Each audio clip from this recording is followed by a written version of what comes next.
Se eu tenho insegurança na minha renda, se eu tenho risco de ser demitido, se eu me comporto de uma forma que eu não tenho uma carreira estável, uma carreira em ascensão, eu tenho vulnerabilidade financeira, o que me coloca num risco de escassez, o que me coloca num risco de dívida, o que me coloca num risco de estresse, de ansiedade financeira e de vários outros transtornos mentais. Portanto, falar de empregabilidade, falar de comportamento dentro do teu trabalho, seja ele você como empresário, seja ele você como funcionário, trabalhar e olhar para essas questões é riquíssimo para que nós possamos construir o verdadeiro bem-estar financeiro que será pautado em construir segurança e liberdade. Porque se eu não tiver este olhar, eu não tenho como construir bem-estar financeiro. Porque eu não tenho como construir bem-estar financeiro sem entender que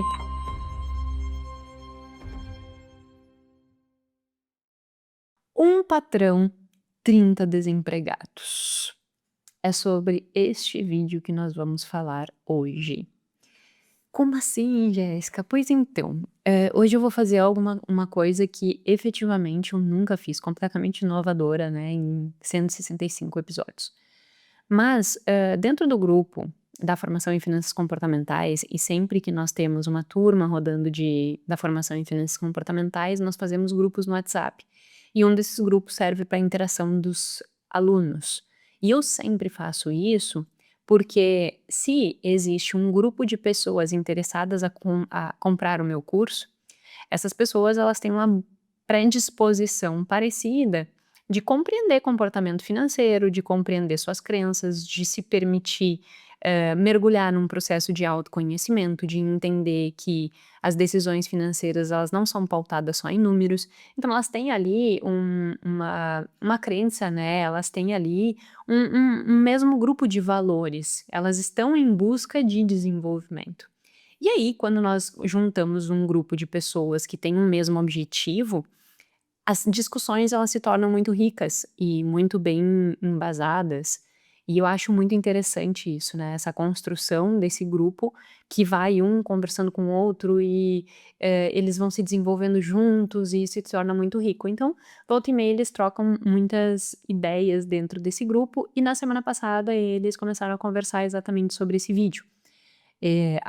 Uma das pessoas colocou ali e perguntou: "Vocês viram? E o que que vocês acharam?" E aí eles começaram a discutir o que estava por trás da fala daquelas pessoas. Para quem não viu o vídeo ele é de um empresário que se chama Thales Gomes, ele é dono da G4 Educação, é uma empresa que oferece cursos, treinamentos para empresários sobre gestão, sobre liderança, sobre performance.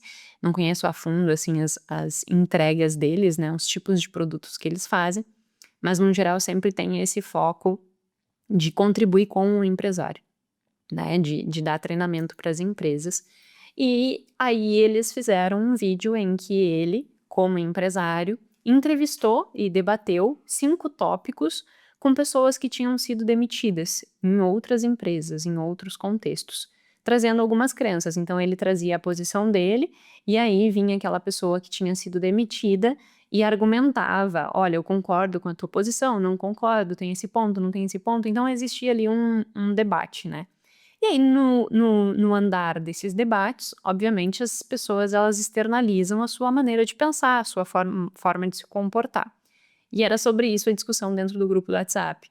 As pessoas estavam ali, né, dentro do grupo do WhatsApp da formação, conversando sobre o que elas perceberam dos discursos, dessas pessoas dentro deste episódio. Não sei se é um episódio, é um vídeo, né, dentro desse vídeo. E aí eu achei muito interessante aquela discussão, achei muito rica aquela discussão, porque por vezes nós escutamos falas dos outros e nossas também, né, nós falamos coisas que nós não conseguimos perceber o que está por trás daquela fala. É como se fosse só uma fala, quando na verdade ela está alicerçada em crenças, ela está alicerçada em traços de personalidade, ela está alicerçada numa vida inteira de experiências, que constrói a tua imagem de mundo, e essa construção da imagem de mundo que é externalizada via linguagem, ela nos diz muito. E também nos diz muito sobre padrões de comportamento. Porque quando nós percebemos a existência de uma crença, nós percebemos que aquela crença vai gerar uma emoção, aquela emoção vai gerar um comportamento. E esse comportamento pode ser um comportamento funcional que me aproxime dos meus objetivos, ou pode ser um comportamento disfuncional que me afaste dos meus objetivos. Portanto, se nós conseguirmos desenvolver a capacidade crítica de escutar, e não só escutar o que está sendo dito pelos outros e por nós mesmos, de forma literal, mas observar o que tem por trás daquela fala. E quais são as consequências daquela fala para o nosso comportamento, nós nos tornamos pessoas menos no piloto automático. Nós conseguimos ser mais críticas, nós conseguimos nos desenvolver melhor como seres humanos, que tomam melhores decisões, que cuidam melhor do seu dinheiro. Então eu achei muito rica aquela discussão deles, e aí eu perguntei, vocês acham que seria interessante eu gravar um podcast discutindo sobre isso? E todos eles disseram, nossa, acho que seria muito bacana ver uma visão mais técnica, né, mais profunda dessas falas, não só uma discussão superficial. E aí eu decidi fazer esse episódio. Então, espero de coração que ele seja um episódio instigante, que te ajude em 2 sentidos. O primeiro é contribuir no desenvolvimento desta percepção crítica, que tu consiga ir desenvolvendo esse olhar. Tá, mas o que essa pessoa tá dizendo? O que tem por trás disso? E qual a consequência dessa fala? E trazer isso para si também, né? No sentido de, nossa, mas eu tenho esse tipo de fala, né? Então, se eu tenho esse tipo de fala, eu tenho esse tipo de crença. E se eu tenho esse tipo de crença, eu tenho esse tipo de comportamento. E pode ser aqui que esteja morando a minha estagnação. Então, é para desenvolver esse olhar crítico, para aprender com a fala dos outros e entender a sua.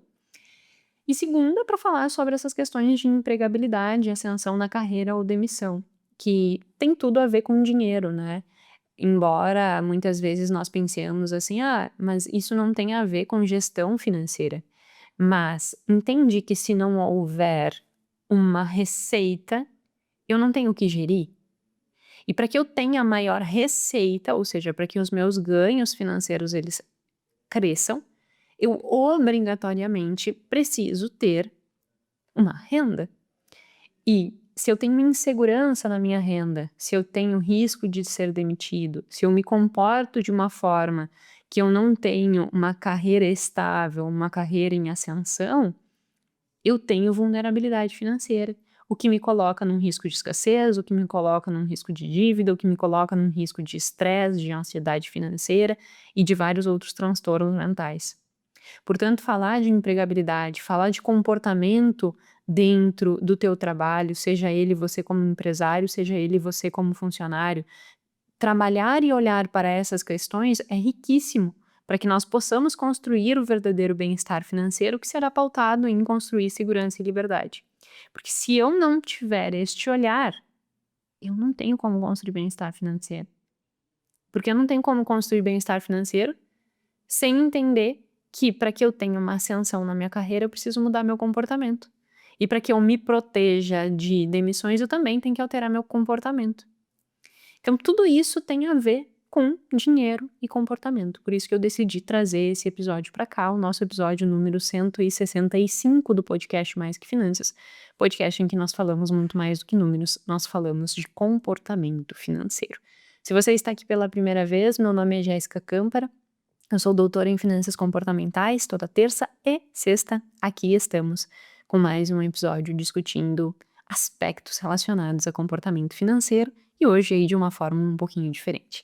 Como é que vai funcionar então? Eu vou colocar um minuto que eu selecionei várias falas, não vou ir tópico por tópico, vou ir pelos tempos e a fala, e aí eu vou colocar a rodar aqui o minuto e eu vou comentar aquela fala, tá? Então é assim que nós vamos fazer. Eu vou comentar a fala e vou dando o embasamento daquela fala, tá? Agora então nós vamos começar no minuto 12.12.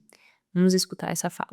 Mas essa pessoa que não tá entregando o resultado, ela não tá precisando passar por um treinamento, renovar ela? Talvez, mas não... Eu acho que ela não pegou... E a empresa deveria fazer isso. Ó, fala, mas essa pessoa que não está entregando resultado, ela não deveria ser treinada pela empresa? Ela não deveria ser direcionada? É essa a fala.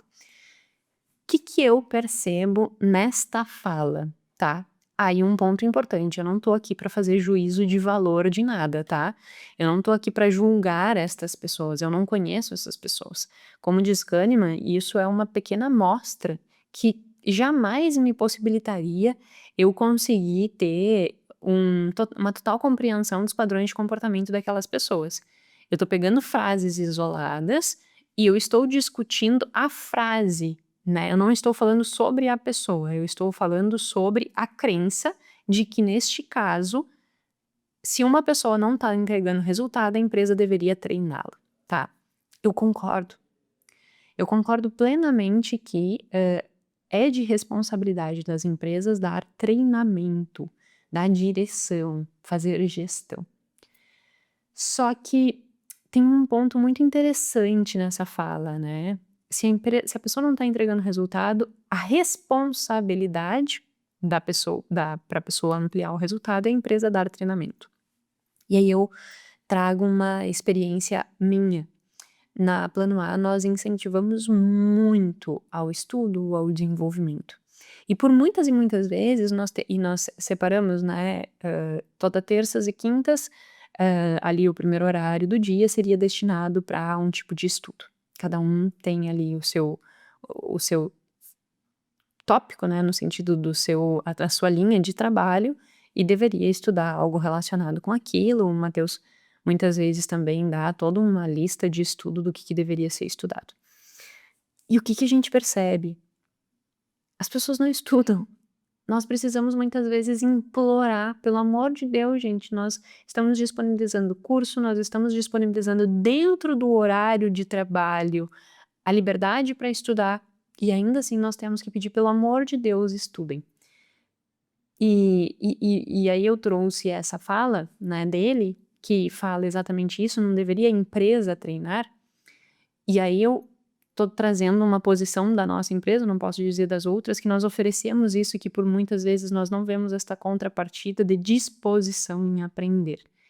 Então o que nós aprendemos com essa discussão? Existe um conceito que já tem podcast aqui falando, que se chama locus de controle, interno ou externo, tá? O que é o locus de controle externo? É quando eu construo uma crença de que o mundo, ele me deve, né? Então a empresa me deve treinamento, a empresa me deve direcionamento, a empresa me deve uma cadeira melhor, a empresa me deve um dia de folga no trabalho, a empresa me deve a empresa me deve tudo. A empresa tem que me dar tudo. Mas o que é de minha responsabilidade? E aí, quando nós temos uma disposição de dar espaço para estudo, a pessoa não cumpre com aquela responsabilidade, porque no fundo, boa parte dessas pessoas não tem locus de controle interno, que seria essa disposição de olhar para si e pensar assim: tá, mas eu já tenho todas as ferramentas aqui na minha mão. Na verdade, eu não tô tendo o desempenho que eu deveria estar tendo, talvez porque eu não estou de forma ativa utilizando as coisas que têm à minha disposição. Então, o que eu quero incentivar aqui é, primeiro, não tenha locus de controle externo. Não fique achando que a tua vida, os teus resultados, eles dependem das condições que os outros vão te dar. O teu resultado, ele depende do que você vai fazer com as coisas que você tem acesso, com as coisas que você tem informação, com o ambiente que você tá. Não espere o ambiente perfeito. Ah, mas eu não tenho isso, não tenho aquilo outro. Eu também não tinha. Quando eu fui lançar a pós-graduação em contabilidade digital, que era uma pós que eu gerenciava, que eu coordenava, a instituição de ensino não disponibilizou orçamento para o lançamento da pós, e eu precisava fazer captação de alunos. Eu montei o evento inteiro, chamei palestrante, fiz até coffee, e eu tirei do meu bolso. E trabalhei em horário que não era o meu horário para fazer.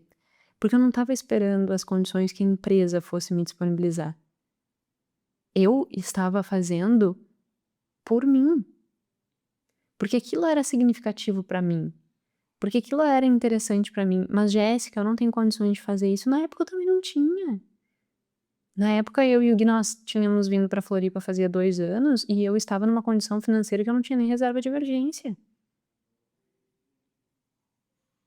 Então, entende que, por vezes, eu percebo que as pessoas, elas assumem uma posição de vulnerabilidade e aceitam esta vulnerabilidade como verdade absoluta. Eu não tenho condições de fazer. Ah, mas é porque tu podia, eu não posso. Ah, mas é porque na tua condição, na minha não. Ah, mas é porque na tua empresa, porque na minha não. Tá, mas tu vai esperar o contexto perfeito para cuidar da tua vida? Então nós temos que ter muito cuidado com essa fala, né? Essa pessoa não deveria ser treinada pela empresa? Eu concordo. É de responsabilidade da empresa dar treinamento. Mas também é responsabilidade de quem está ali do outro lado usufruir deste treinamento, se aprofundar neste conhecimento e se desenvolver. Isso não depende da empresa. Isso depende de você. Porque, como eu disse, aqui na empresa nós incentivamos e inclusive disponibilizamos horário para que as pessoas façam isso. E as pessoas não fazem. A gente tem que pedir, pelo amor de Deus, estuda. Isso é importante, não só para o trabalho que tu executa aqui, mas para a tua vida. A única forma de tu se destacar, a única forma de tu crescer e se desenvolver é desenvolvendo habilidades. Sejam elas comportamentais, sejam elas humanas. Mas tenha profundidade do que tu faz. Tenha domínio do que tu faz. Não seja medíocre. Não seja a média. Então não espere o contexto perfeito para que você consiga avançar na vida. Mas, Jéssica, e aí aqui eu quero trazer um outro ponto bem importante que ao longo depois, em algum momento ele discute, mas eu já vou trazer agora. Porque eu fico falando e aí eu acho que encaixa os conteúdos. Tem um momento do vídeo, deixa eu até pegar o tempo aqui, que é discutido sobre meritocracia. E aí tem muito a ver com essa coisa de aproveitar oportunidades, e aí eu quero trazer um alerta em relação a isso. Eu vou colocar a fala aqui e nós já discutimos. É no minuto 24:52. 24:52. A meritocracia não é o volume de trabalho que você coloca, é o quanto você é bem sucedido naquilo que você fez. Se você me perguntar se eu acredito em meritocracia, sim, eu sou fruto de meritocracia. Né? Eu sou filho de uma empregada, de uma cabeleireira e um policial militar, e eu fui criado, por isso que eu falo que eu sou filho, pela minha avó, que é uma empregada doméstica, que trabalhava em 3 empregos, e ela me arrumou uma forma de morar de favor na casa do patrão dela junto com ela. É daí que eu vim. Então, eu sou fruto da meritocracia. Eu construí a minha própria sorte, com sim muito trabalho, mas também um pouco de sorte e sendo bem sucedido naquilo que eu fiz. Quanto de trabalho? Quantas horas por dia você trabalha? Enquanto eu tô acordado. Sem a menor sombra de Você acha dúvida. saudável isso? Para mim, é a forma como eu escolhi viver. O Thales estava dizendo que ele é fruto da meritocracia, né? E aí eu quero discutir um pouquinho sobre isso. Por que eu quero discutir um pouquinho sobre isso? Atrelado ao que eu estava falando de não depender só do contexto, né?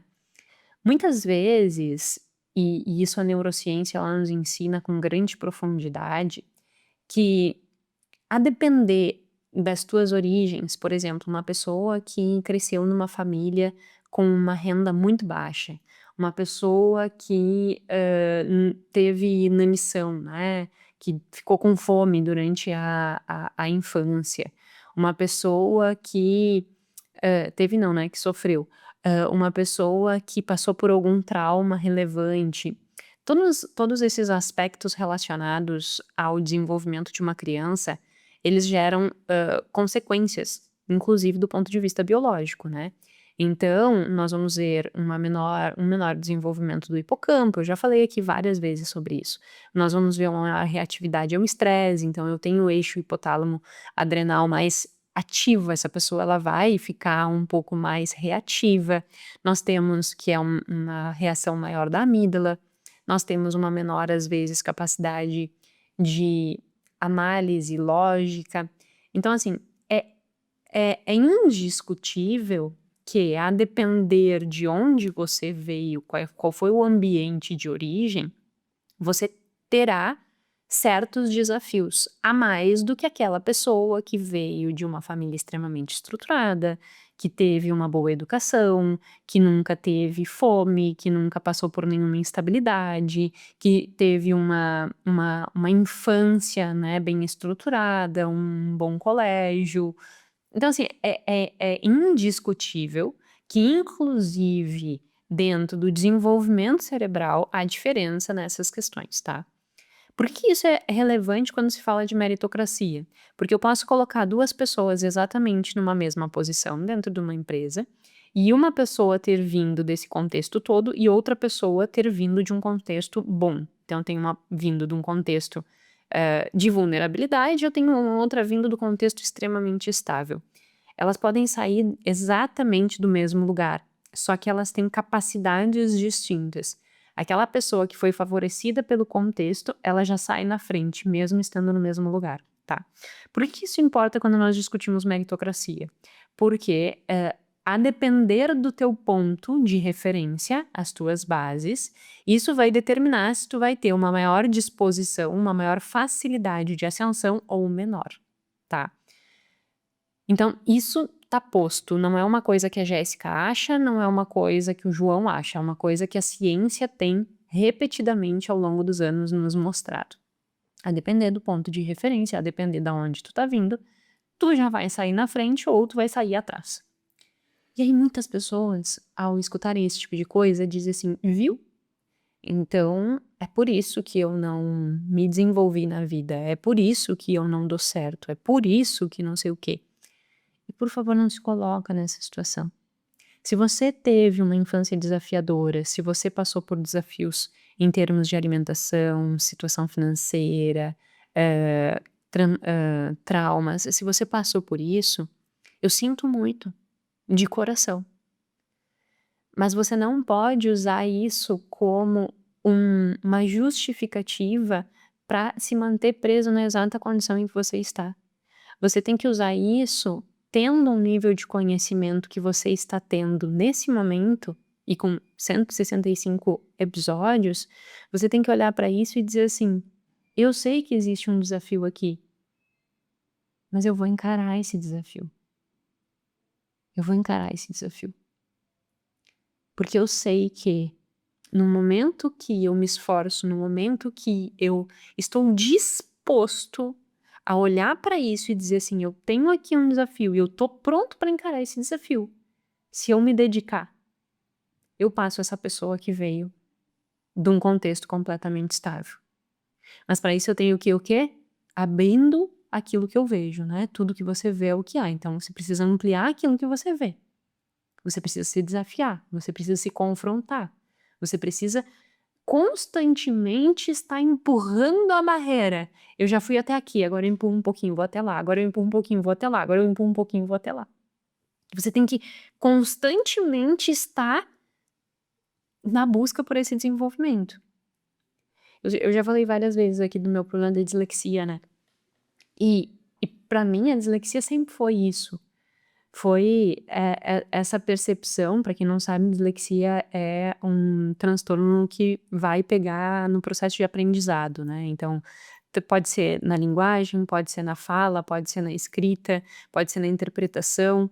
Então, existe um desafio maior no processo de aprendizado e principalmente nas questões linguísticas. E aí eu tenho uma dificuldade muito grande com escrita e com interpretação. Tanto é que os meus colegas estudavam 4 horas, né, 2 horas antes da prova, eu tinha que estudar uma semana. Sempre foi assim. Sempre foi assim. Eu sempre escrevi muito errado, eu sempre tive muita dificuldade com redação, eu sempre tive muita dificuldade com português. Eu erro as letras. Esses dias eu escrevi centavos com C no Instagram e o Guilherme disse assim, ai amor, por favor, apaga. Aí eu escrevi essencial também errado. Então assim, eu tenho que me cuidar a vida inteira, porque eu tenho este problema. Eu poderia olhar para esse problema e dizer assim, ok, existe um problema. Portanto, eu sou incapaz de fazer um mestrado e doutorado. Afinal de contas, um mestrado e doutorado exige muita leitura, muita escrita, muita interpretação e esses são exatamente os meus maiores desafios. Então, eu vou fazer outra coisa na vida, porque eu não vou seguir por aqui. E não, pelo contrário. Eu olhava isso e dizia assim, ok, eu tenho um objetivo. É ser professora. E para ser professora, eu preciso passar pelo mestrado e doutorado. E para passar pelo mestrado e doutorado, eu tenho que ler artigo, eu tenho que publicar artigo, eu tenho que fazer uma tese, eu tenho que fazer uma dissertação. Então, é indiscutível. Eu vou fazer. Ah, mas vai ser mais desafiador. Vai. Enquanto meus colegas vão estudar 4 horas, eu vou estudar 1 semana. Enquanto meus colegas ficam no final de semana brincando, passeando, falando, fazendo não sei o quê, eu tô estudando. Então eu sei que o meu nível de esforço, ele exige mais de mim do que exige de outras pessoas. E eu não me coloco como vítima por causa disso. É só como eu sou. E eu preciso me esforçar mais e tá tudo bem. Porque eu só tenho 2 caminhos. Ou eu aceito que eu tenho um desafio maior, arregaço as mangas e faço o que tem que ser feito, ou eu assumo o fracasso e me paraliso. Qual caminho eu quero seguir? Eu sempre escolhi pelo caminho de me desenvolver. E é isso que eu quero te incentivar. Eu não quero que tu diga assim, ai, mas eu passei por tudo isso, então pra mim é mais difícil. Eu sinto muito. Eu sinto muito de coração que pra ti tenha passado por coisas desafiadoras. Mas não permita que essas coisas desafiadoras impeçam de você construir uma vida que vale a pena ser vivida. Porque pessoas que têm esse tipo de fala e vamos escutar o tom de voz, eu vou colocar aqui no minuto 25, 28, que é onde a gente parou, só pra ver o tom de voz, tá? Pra mim, é a forma como eu escolhi viver. Mas nem todo mundo tem que viver assim. Sim. Nem todo mundo tem que ser empreendedor. Aí você acha que essa pessoa que não vive assim, ela pode ser um CLT Pode. e aí ficar ganhando 3 mil reais por mês pra sempre, tendo condições de trabalhos que não são boas, não tendo home office, não tendo atualização, por exemplo. Você Não, ela pode mudar de emprego, ela pode procurar um Mas a lugar gente onde... Não tendo home office, não tendo atualização. Ai, gente, chega a me dar um nervoso. Olha a fala, né? Eu não tô dizendo que... Depois eu já volto num outro tópico em relação a excessos de trabalho e tal. Mas o que eu quero chamar a atenção é essa fala, né? Ah, mas então você acha que não ter home office, não ter isso, não ter aquilo, viver em condições precárias, que então isso é o caminho. Percebe o lugar que ela está se colocando, que é exatamente como se eu dissesse assim, ah, mas então, se para fazer um doutorado precisa escrever uma tese e eu erro muito no português e eu tenho dificuldade de interpretar, então isso aqui é muito difícil para fazer.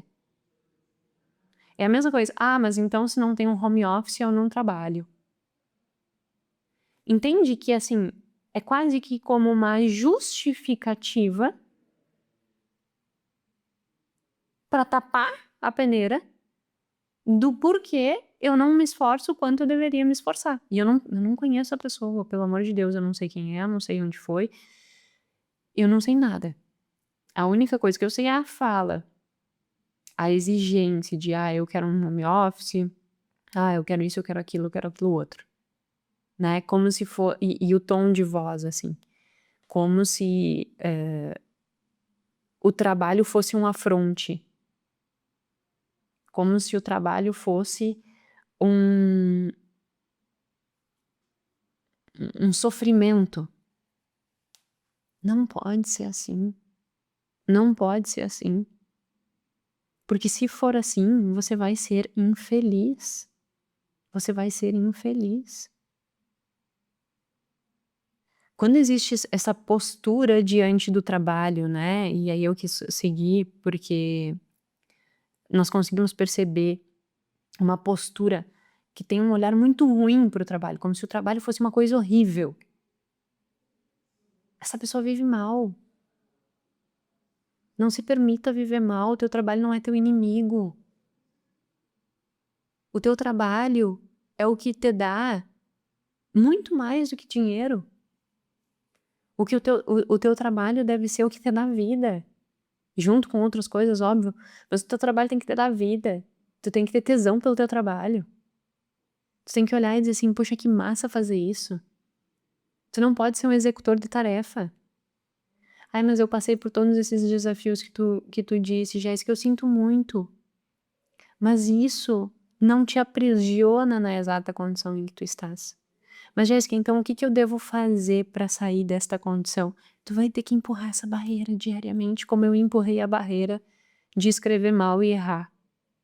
Sabendo que um dia ou outro eu vou errar. Ainda eu erro até hoje. É uma limitação minha.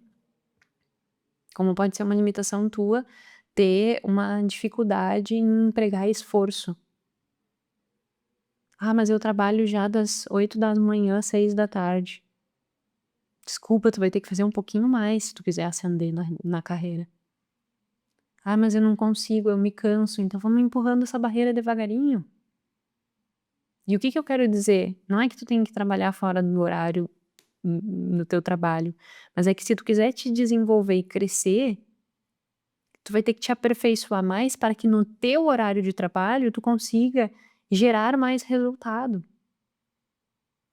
Que tu consiga contribuir mais. E que essa contribuição ela seja percebida. E que ao serem percebida ela seja valorizada. Mas Jéssica, não me valorizo, então troco de empresa. A responsabilidade sobre a tua vida é tua, não é de um terceiro. Você não está fazendo pelo outro, você está fazendo por ti, porque tu quer ter uma vida melhor, porque tu quer te tornar uma pessoa melhor, porque tu quer ter uma condição de bem-estar financeiro. Se num lugar que tu estás, tu não tem isso, talvez seja a hora de buscar um outro lugar. Eu fico bem preocupada com esse tipo de comunicação, assim, sabe? Porque é como se o contexto é como se o trabalhador ele realmente fosse contrário ao empresário, e o Thales fala isso no final do vídeo, e como se precisasse existir uma guerra entre os dois, quando na verdade os dois estão buscando só uma coisa: viver melhor, entende? Não existe guerra aí. Na verdade, deveria existir união. E quanto maior, mais forte essa união, mais longe se vai. Então não assume essa posição. Não assume esta posição. Mesmo que você tenha passado por muitos desafios, você vai ter maior dificuldade, sim. Mas você vai ter que ir empurrando essa barreira pouco a pouco, até que você consiga respirar. E que pode ser que demore. Como até hoje eu erro português. Tá tudo bem, demora. Fazer o quê? Vou desistir porque só tem 2 caminhos. Então se demora, ou eu desisto e fico onde eu tô, ou eu sigo me esforçando até que um dia dê certo. O que eu prefiro? Qual é o caminho que eu quero seguir? Bom, pelo menos eu, mesmo me esforçando, pelo menos eu quero ter a chance de dar certo. Porque se eu não fizer nada, nem a chance de dar certo eu tenho. Entende? Nós precisamos, às vezes, ser bem realistas. Esses 2 caminhos, qual que tu prefere? Não fazer nada e seguir como tu tá? Ou fazer muito mais e ter a chance de mudar? Isso muda um pouco a perspectiva, assim, né? Muda um pouco o olhar. Vamos em frente. Eu pulei lá pro minuto 24:52 para discutir essa questão da meritocracia, mas eu quero puxar o minuto 15 aqui só para mostrar um ponto interessante. O Brasil tem 22 milhões de Você CNPJs. votou pensar pra você, o seu lado de empresário, não pro outro lado do CLT. Mas é óbvio que eu tenho que olhar pro meu lado da E companhia. o CLT tem que olhar pro lado dele. Mas aí quem A vai equipe empregá-los? dele. Ele vai olhar e quem vai empregá-los, certo? Tá entendendo? E aí, qual que é o problema? Se eu não conseguir pagar o salário do resto da turma, o que eles vão fazer? Eles vão embora, você concorda comigo? Vão me processar e vão embora. Então não é muito melhor que todo Mas mundo muitas trabalhe das junto? vezes, eu posso responder por mim, que eu já trabalhei numa empresa, que ela Certo. já até fechou, ela faliu. Tá bom. Que a gente ficou trabalhando com pagamento atrasado, VR caindo por dia. Então tinha gente que não ia. Era 1.001 funcionários. Na verdade, o minuto é 14h45. O meu orçamento de treinamento foi muito baixo. O Brasil tem 22 milhões de Você CNPJs. votou pensar pra você, o seu lado de empresário, não pro outro lado do CLT. Mas é óbvio que eu tenho que olhar pro meu lado da E companhia. o CLT tem que olhar pro lado dele. Mas aí quem A vai equipe empregá-los? dele. O Thales disse, é óbvio que o empresário tem que olhar pro lado dele. E aí o outro disse, mas é óbvio que o CLT precisa olhar pro lado dele. O que eu só quis voltar nesse é para justamente reforçar essa coisa que eu percebo que existe esse conflito, sabe? Como se cada um fosse...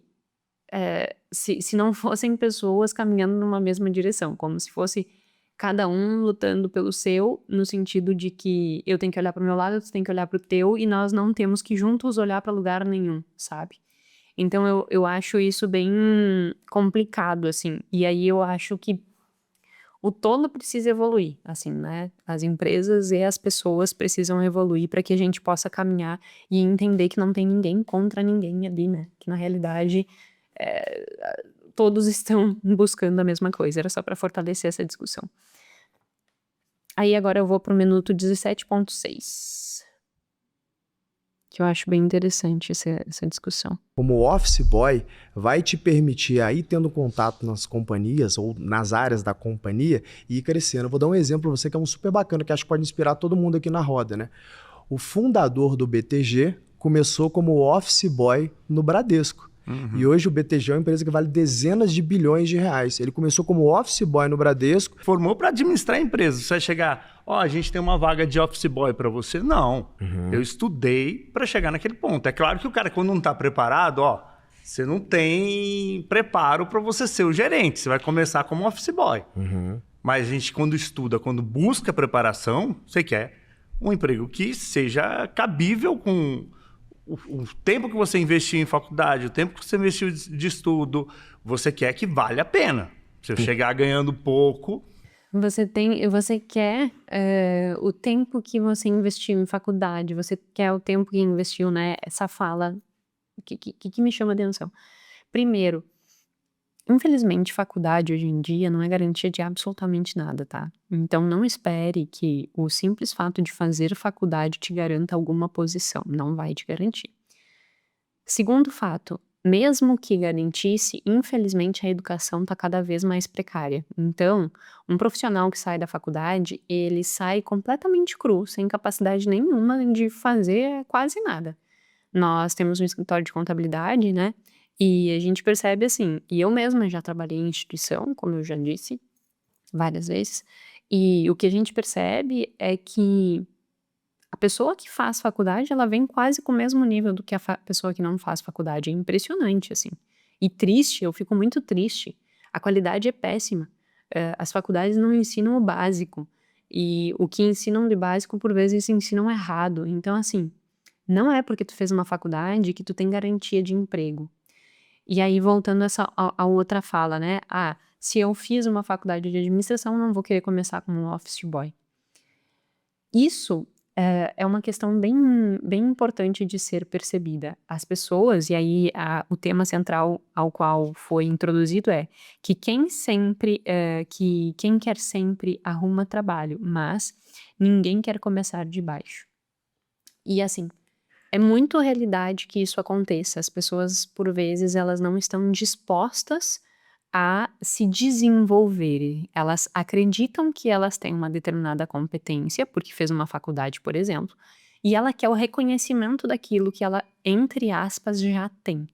Só que assim, empreender é um negócio extremamente arriscado, tá? Enquanto um funcionário, ele tem uma preocupação com ele, com as contas dele, com o compromisso dele, com o desenvolvimento dele, o empresário, ele tem a responsabilidade e o peso nas costas de todos os funcionários que, querendo ou não, aquelas famílias dependem dele, de todos os clientes que acreditaram e confiaram na entrega que ele vai ter e da manutenção disso para que atenda essas duas frentes, né? Quem depende dele para trabalhar e quem depende dele pelo serviço ou pelo produto que ele está oferecendo. Então, enquanto o colaborador ele tem uma responsabilidade sobre ele, o empresário tem uma responsabilidade sobre o todo. E, dito isso, o risco que já se corre é muito grande.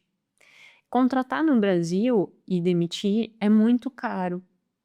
Portanto, os empresários, eles não querem assumir um risco para além daquilo que eles já têm, em testar uma pessoa que não se mostrou ter um perfil aderente àquela vaga. Então, o que vai acontecer? Se eu abro uma vaga de analista, já aconteceu aqui comigo, eu abri uma vaga de coordenação, e uma pessoa que era analista me disse assim, eu quero a vaga, eu quero participar do processo seletivo. E eu disse, tu já coordenou equipes? E ele, não coordenei equipes. E aí eu disse, tudo bem, vamos fazer o processo seletivo e eu avalio, né, depois do questionário e da entrevista. Fiz o questionário, fiz a entrevista e disse, olha, embora tu já tenha um tempo como analista, você não tem a expertise de gestão de time, portanto, o que eu tenho para te oferecer é que tu assuma a vaga de analista e que nós possamos ir avaliando dentro desses 3 meses para que, caso seja percebido que efetivamente tu já está em condições de assumir a coordenação, nós possamos fazer esse crescimento no teu cargo. Eu disse, não quero. Eu acho que eu já estou pronto para coordenar, então eu não quero começar como um analista. Eu disse, ok, ele segue a vida dele e eu sigo a minha vida. Mas o que nos demonstra aí, né? Que essa pessoa, ela tá querendo primeiro ter o cargo para depois mostrar o resultado. E essa via não é a via mais inteligente de conseguir uma ascensão na carreira.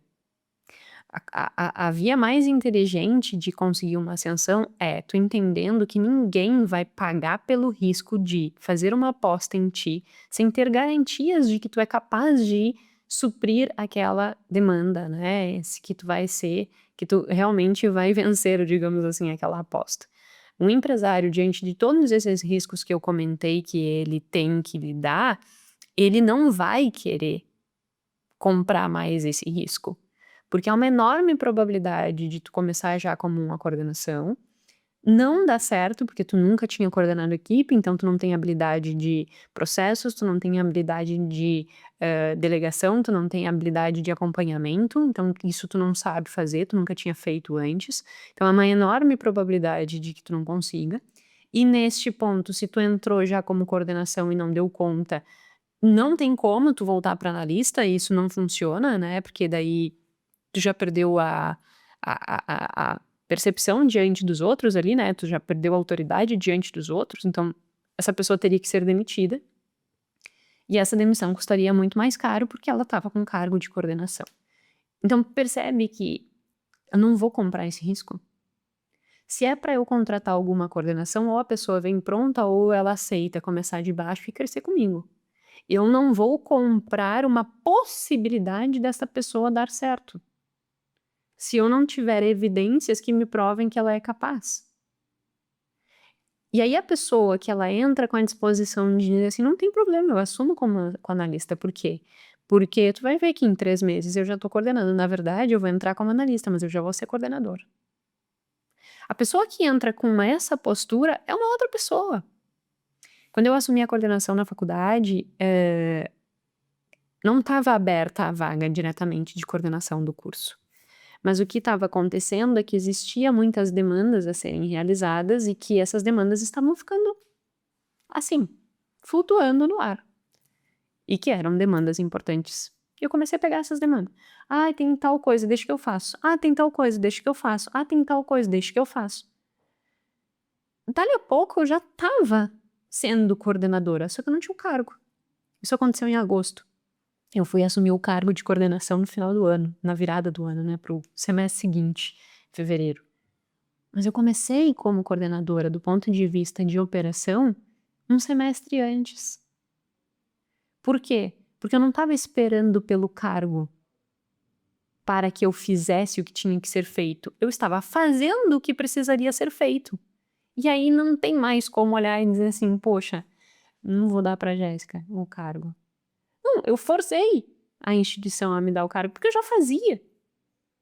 Eu já entregava. Tipo, não tem o que fazer, entendeu? Eu forço a pessoa a me valorizar. Ah, mas eu já fiz isso e comigo não valorizaram. Pede pra sair. Eu te garanto, nenhuma empresa quer perder um bom funcionário. Nenhuma empresa quer perder um bom funcionário. Se você está dando o seu máximo e você está entregando resultados e você não está sendo valorizado, converse. Porque nenhuma empresa quer quer perder bom funcionário. E aí tem um ponto interessante. Cuidado com o teu ponto de referência, porque pode ser que você acha que está se esforçando muito, você acha que está entregando muito, quando na verdade você só está fazendo aquilo que você foi contratado para fazer. E aí dentro disso, tem uma fala muitíssimo interessante. Deixa eu pegar o minuto certo aqui. Minuto 31:28. Minuto 31:28. Faculdade lá, Legal. do próprio Sebrae. Legal. E bom, não é muito assim que acontece. Geralmente eu acredito que todo mundo aqui pode concordar, né? A gente que tá no papel de quem tá executando operacional, a gente faz o mínimo ali, porque não importa, se a gente faz o mínimo, se a gente faz o médio, se a gente faz o máximo, o resultado é sempre o mesmo. Não importa se a gente faz o mínimo, se a gente faz o máximo, se a gente, o médio, se a gente faz o máximo, o resultado é sempre o mesmo. Isso não é verdade. Porque se for verdade, tu tá no lugar errado, tá na hora de pedir pra sair. Mas o que tem por trás do ponto de vista de crenças aí, que é muito interessante nós analisarmos? Essa pessoa comprou uma verdade absoluta. Independente do que eu faça, independente do esforço que eu empregue, eu não serei valorizada. Qual é a consequência comportamental dessa cabeça? Se, independente do que eu faça, mínimo, máximo, mínimo, médio ou máximo, o meu resultado não muda, então eu vou fazer sempre o meu mínimo. Eu não vou me esforçar. Porque não vai ter recompensa. Porque eu não vou ser reconhecido. Então eu vou ficar de boas. Eu vou me estressar? Eu não. Então percebe que essa crença, independente do que eu faça, não vai mudar meu resultado, me leva para um comportamento, que é não fazer nada além do operacional que me foi indicado a ser feito. E aí, o que acontece é que essas mesmas pessoas muitas vezes olham e dizem assim, eu não cresço na carreira, não acontece nada comigo. Tá, mas o que tu tá fazendo para crescer na tua carreira? Eu faço meu trabalho bem direitinho, eu entro às 8, eu saio ao meio-dia, eu entro às 1:30, eu saio às 5:30, digamos que seja o horário. E eu faço tudo o que eu tenho que fazer bem direitinho.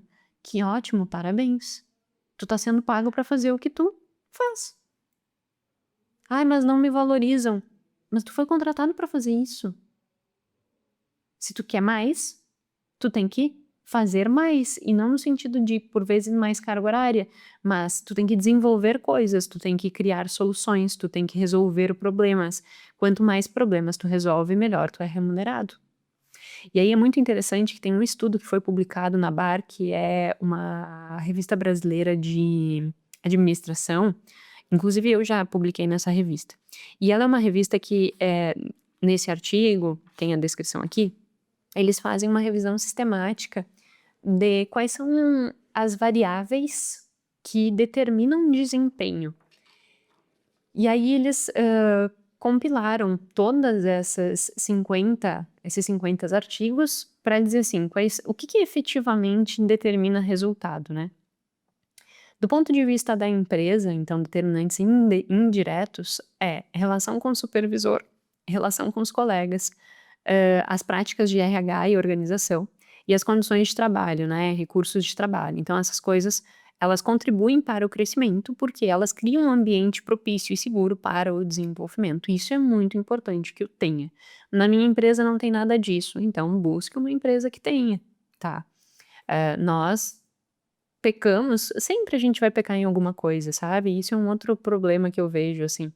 Por vezes as pessoas acham que o empresário, só porque está na posição de dono, ele não tem possibilidade de errar. E aí fica, mas é porque o meu chefe isso, mas é porque o meu chefe aquilo, mas é que o meu chefe não sei o que. Gente, o teu chefe também é um humano.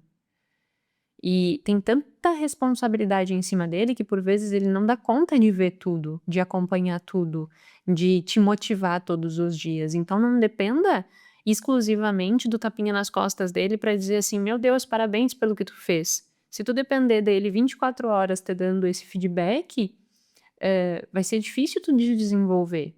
Então dependa menos dele e conte mais com a tua vontade desse crescimento, né? Embora, obviamente, a questão ambiental da empresa é indispensável e isso, as empresas têm que se atentar para isso, né? Um ambiente agradável, um ambiente de respeito, um ambiente em que as pessoas têm uma boa relação, eu acho que isso é muito, muito importante. E depois os determinantes diretos, né, relacionados com a pessoa, que tem a ver com conhecimento, habilidades técnicas, comportamento organizacional, engajamento no trabalho, comprometimento, né, performance, persistência, esforço e iniciativa. E boa comunicação. Então essas foram as variáveis que indicam um bom desempenho. E aí para ver, né, quando nós falamos nessa crença, independe de se eu entregar o mínimo, o médio ou o máximo, eu vou ter o mesmo resultado, essa pessoa não está apresentando esforço, não está apresentando iniciativa, não está apresentando persistência. Portanto, ela não vai ter resultado, entendeu? Então, eu preciso ter essas variáveis para que eu tenha esse crescimento. E isso que esse artigo sinaliza, que é muito interessante. Um outro artigo que foi publicado no Brasil, e que por isso que eu julgo que é bem interessante de nós discutirmos, agora eu fui olhar o horário, fui me estendendo, né? Um outro artigo que foi publicado aqui no Brasil e que eu acho que ele é muito interessante, e eu quis pegar um do Brasil justamente para a gente entender o nosso contexto, né? Ele faz uma análise entre a posição dos empresários e dos trabalhadores para entender se talvez não existe um conflito, às vezes, né, das expectativas. E aí o que ele traz é que os determinantes da empregabilidade, ou seja, aquilo que todo empresário busca, está pautado em 3 grandes coisas, que é aquele funcionário que ele tem uma facilidade de lidar, então tem um fit cultural forte com a empresa, não é aquele funcionário que está sempre confrontando, não é aquele funcionário... E quando eu falo confronto precisa existir, mas não um confronto autoritário, mas um confronto de desenvolvimento, né? Um confronto de dizer, olha, eu pensei sobre isso, talvez a gente possa melhorar aqui, a gente possa melhorar ali, mas não naquela coisa, tá tudo errado, isso não funciona, ai, não quero, sabe? Não, é uma fácil comunicação, fit cultural, então esse é o primeiro ponto que está ligado com os aspectos sociais, com os aspectos de habilidade, capacidade de desenvolver o trabalho, competência técnica e capacidade de aprender. Sério, é muito importante que você tenha a capacidade de aprender, mas já é isso que eu tenho dificuldade, assim como tu tem. Então, final de semana, domingo, entende? É isso que eu digo que é empurrar um pouquinho a fronteira. Eu sempre tive esse trabalho. Eu sempre encarei esse desafio. Então, o que eu tinha que fazer? Mais do que todo mundo fazia. Mas eu tenho uma limitação. Perfeito, que bom que tu tá dando conta da tua limitação. Ao entender a tua limitação, tu sabe que tu vai ter que te esforçar mais. Bora, vamos se esforçar. Não compra a ideia de que por tu ter algum tipo de limitação, tu é incapaz. Não compra essa ideia. Porque o que eu vi nessa e em várias outras falas é que as pessoas compram a ideia de que nada que elas façam vai mudar o contexto de vida delas. Então elas compraram uma verdade absoluta de que elas não vão sair daquela posição. Não faça isso. Não compre a ideia de que tu é incapaz. Não compre a ideia de que independente do que tu faça, tu não vai sair da tua condição. Não compre essa ideia. Porque ao comprar essa ideia, tu vai te comportar exatamente da maneira que vai fortalecer esta sua posição. Não compra essa ideia. Então esse é o segundo tópico que esse estudo indica. E o terceiro é questões em relação à ambição, à ética no trabalho, né? Ele diz que os empreendedores, eles valorizam muito essa disposição de trabalho duro, essa postura de aprendizado, de esforço, de estudo, de comprometimento, de querer crescer, querer se desenvolver. E eu achei muito interessante essas 3 variáveis: a questão comportamental, a questão técnica do trabalho e a questão de querer se desenvolver, porque essas variáveis que o estudo mostra que são percepções que todo empregador busca, é justamente o que a gente busca aqui na Plano A, assim. Então eu achei bem, bem interessante. E aí você pode pegar isso, né, e pensar: o que eu preciso me desenvolver em relação a esses aspectos? O que eu preciso olhar e pensar assim: nossa, eu sou uma pessoa difícil de lidar. Eu era uma pessoa difícil de lidar. Ainda sou. Mas no meu trabalho eu sempre tentei, né, construir não esse desafio de lidar comigo, sabe? Eu sempre busquei escutar mais do que falar, o que às vezes é bem difícil, mas trabalhar isso. Eu tinha que controlar muito meu não, porque a primeira coisa que eu ia dizer: não, mas... Minha diretora já dizia: já vem a Jéssica com o não, mas... Isso é horrível, é péssimo. Então, eu ficava cuidando esse meu não, mas... a minha postura, às vezes, de fala também é um tantinho quanto prática demais. Eu cometi alguns erros nesse sentido. E eu acho que isso que é o legal, sabe? É nós olharmos essas variáveis: facilidades de lidar, fit cultural, capacidade de trabalhar, competência técnica, capacidade para aprender, disposição para o trabalho duro, postura de aprendiz, esforçado, comprometido. É olhar para essas variáveis que aqui estão postas como variáveis desejadas pelos empresários brasileiros e pensar: dessas características, o que eu preciso melhorar? Será que eu tô comprando a ideia de que independente do que eu faça, eu não vou ter resultado?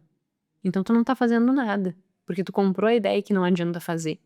E aí, inconscientemente, tu tá tendo uma postura passiva, que está reforçando essa tua crença de que tu não vai, que independente do que tu faça, nada vai acontecer.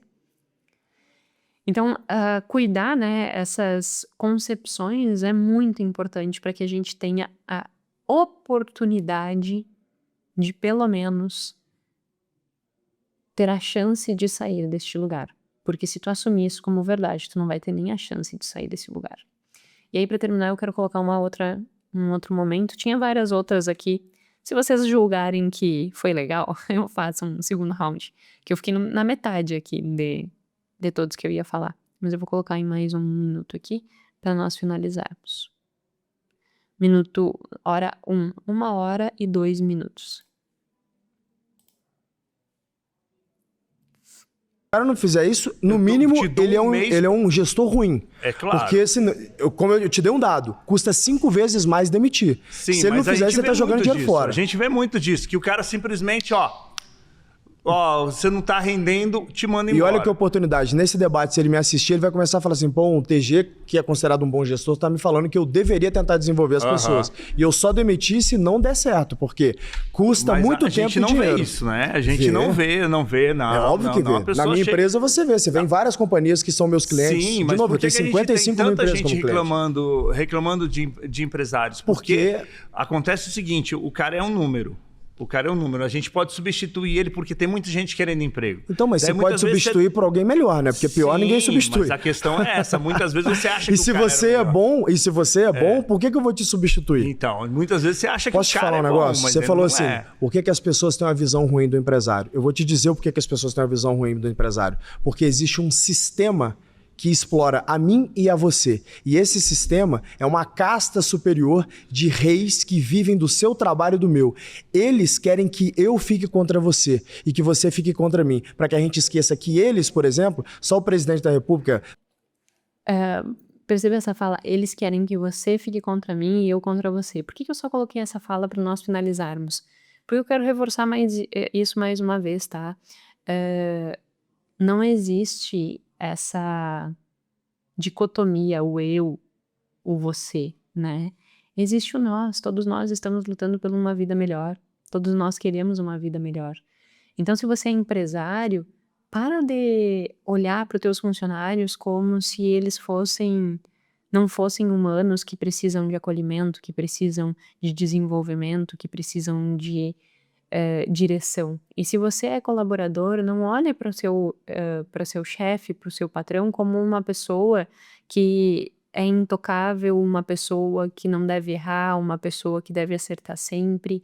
Essa pessoa, ela tem tantas responsabilidades quanto você, e dos dois lados somos humanos que estamos e necessitamos nos desenvolver e melhorar para construir uma vida que vale a pena ser vivida. No final das contas, todo mundo tá buscando por isso, né? Então, não vamos entrar nesse nós contra eles, que o Sapolsky mesmo no livro Comporte-se, ele fala muito sobre isso, né? Que sempre quando existe o nós contra eles, é como se o grupo lutasse contra o outro, e não vamos entrar nesta luta um contra o outro, isso não existe. O que existe é, quanto mais forte nós estamos juntos, mais nós nos desenvolvemos e mais nós construímos uma vida que vale a pena ser vivida. Então, eu acho que fica aí, né, a reflexão de que, que eu comecei falando no início, não tenhamos locus de controle externo, vamos desenvolver locus de controle interno, que depende de mim, eu vou fazer, eu vou buscar, eu vou me desenvolver. Não dependa que tenha a condição perfeita, seja você empresário ou seja você funcionário. Porque eu vejo muito empresário assim também. Ah, mas eu não consigo funcionário. Ah, mas eu isso. Ah, mas eu não aquilo. E por vezes nós também erramos nesse sentido. Tá, mas é essa a condição que a gente tem. Com as ferramentas que a gente tem, o que a gente vai fazer? Vamos fazer o que é possível, não o que é perfeito. Então, para os dois lados, eu julgo que isso é importante. E para as pessoas que estão trabalhando, não assumam a posição de que você, independente do que faça, não tem como mudar. Porque se você assumir isso, aí que as coisas não vão mudar. Então, eu incentivo aqui que você olhe e diga o que está no meu alcance. Ai, tem umas outras falas que não deu tempo, mas tinha umas outras falas que eu acho que era legal de falar, assim, por exemplo, tem uma pessoa que fala sobre transtorno mental, né, e nós também entendermos os limites, as pessoas precisam entender os seus limites. Quando eu digo assim, trabalhe mais, se esforce mais, não é para que você adoeça. Nós precisamos entender limites, nós precisamos entender que determinadas pessoas vão ter os seus limites. E se tu tem o teu limite, não queira sair do ponto A para o ponto D. Vá para o ponto A, para o ponto B, para o ponto C devagar. Não queira fazer uma revolução na tua vida de um dia para outro que tu vai adoecer, né? Então, esses limites da saúde mental, elas também importam muito. Cuide da sua saúde mental. Se vocês quiserem que eu faça mais um episódio pegando os pontos que eu não falei, coloquem aí nos comentários que eu faço, porque agora já deu 1 hora e eu não posso me estender, tá certo? Então, muito obrigada e até sexta-feira.